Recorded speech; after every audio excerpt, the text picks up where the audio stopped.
When it comes to human rights, it's really at the core of not only what we do, but who we are. And this is fundamental. Human rights is one of the pillars, one of the reasons why the UN was created. En nuestro mandato, en nuestra visión, el objetivo último es poder realmente cambiar la vida de las personas más vulnerables. How do you address human rights? Human rights is part of every single thing I do. When I wake up in the morning, I have to think, I have just to accept the fact that I'm in a country in conflict, but at the same time, I have to keep working, try to innovate, to see how I can make it visible for the people around me. The whole idea is to come without an agenda, actually, without any preconceived idea, but to analyze with the people what the problems are, what are the challenges that they're facing, what hinders them from accomplishing what they wish for, what their dreams are, and then identifying solutions. How to help people to see that is by creating some spaces where you talk about it, by giving them the opportunity, as I said, like to be citizen, to play the role that they have to play, to vote, the right to ask their local authorities to be accountable. And having a strong rule of law that is rights-based, that is independent, that is not scared of the executive, is fundamental for the government as a whole, as a machine, to deliver to the satisfaction of its citizens. La gobernanza es un pilar absolutamente fundamental, diríamos. Yo diría que es el ADN que conduce una agenda de derechos humanos, el ADN que conduce una agenda justamente también orientada hacia el desarrollo humano. We're the opposite of a specialized agency in a way, right? We try to bring integrated solutions that will address several problems in one go, and understanding how they are interconnected. Brindamos asesoría, acompañamiento, acceso a mejores prácticas, también acceso a experiencias de otros países que ha funcionado, que no. Probamos soluciones, probamos cosas nuevas, innovamos, ¿verdad? Ultimately, the fundamentals are quite simple. It's about expertise at delivering a service and adding, a strong heart and qualitative ingredients to it to fulfill people's aspirations and ultimately fulfill their rights. And I really believe in the importance of a bottom-up approach. The peacebuilding movement is changing and focusing more on what local peacebuilders are doing, which kind of analysis they do on the field, which kind of perspective they have on the situation, and which kind of solution they bring on the table. We see there's a movement of people around the world, communities, women and young people in the street,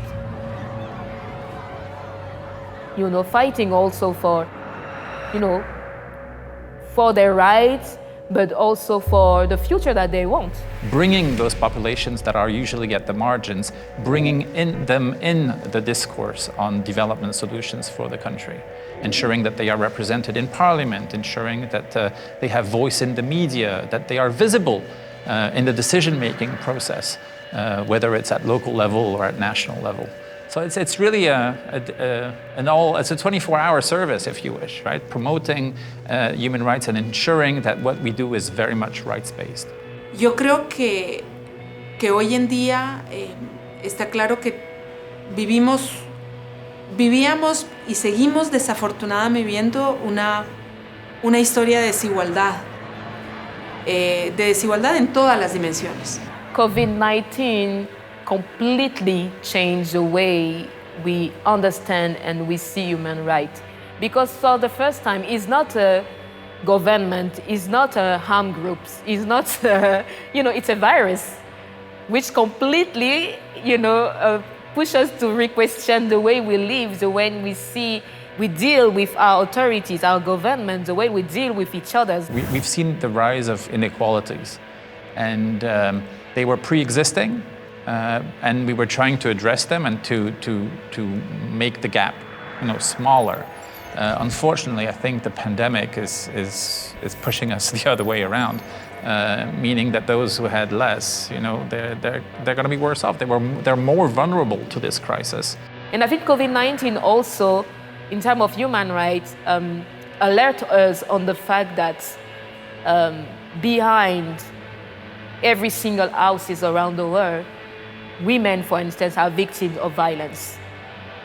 It's when we talk about human rights, for me, I see all the rights, including women's rights. Esa parte de la violencia de género es una historia dramática. Por otro lado, el hecho de que se sepa, de que sepamos que está ocurriendo, que haya denuncias, que la sociedad sea cada vez más y más consciente de que este fenómeno está pasando, es tal vez una línea base importante justamente para una agenda de superación, ¿verdad? Pero empezando por reconocer que es sencillamente inaceptable que ocurra la violencia de género en nuestras sociedades desarrolladas, ¿verdad? Es totalmente inaceptable, ¿verdad? We've heard a lot, nobody will be safe until everyone's safe. Well, it's very meaningful to me because it's just medically proven, but it's also, from a rights perspective, the right thing to do, right? And so there is this convergence now of brains and heart, right? That we have to demonstrate and to convince the decision makers. Many things happening around the world now, but I also have the feeling that we are in a transitional period, in a moment where we have to do our best to prepare a new generation of people. Hope in the future, to me, relies on how we empower our youth, right? How we really trust them, listen to them, give them a role and a space in society. Young people represent a large majority of the population around the world, and in Africa they represent over 70% of the population. In Central African Republic they represent over 75% of the population. Even if they say nothing, they don't speak, but you can feel that their presence is there. So this is the first thing that they bring on the table. The second thing that they bring on the table is the fact that they come with another vision of the world. Let me explain it. They come with hope. They come with a lot of hope, and I think the world needs hope. Every single day, every one of us needs hope. It's the convergence, of the three pillars of sustainable development: the environment, the economic, and the social, and then the rights at the heart of it. Right? So there's no better way, in my view, of embodiment with that principle of leaving no one behind. And this is why, it has become, and I'm really happy that it has become a bit of the motto of UNDP in the way that we do our work. Es realmente el respetar las distintas culturas, el respetar a todas y todos independientemente de sus opiniones, de sus visiones, pero también el creer que es posible construir un mundo mejor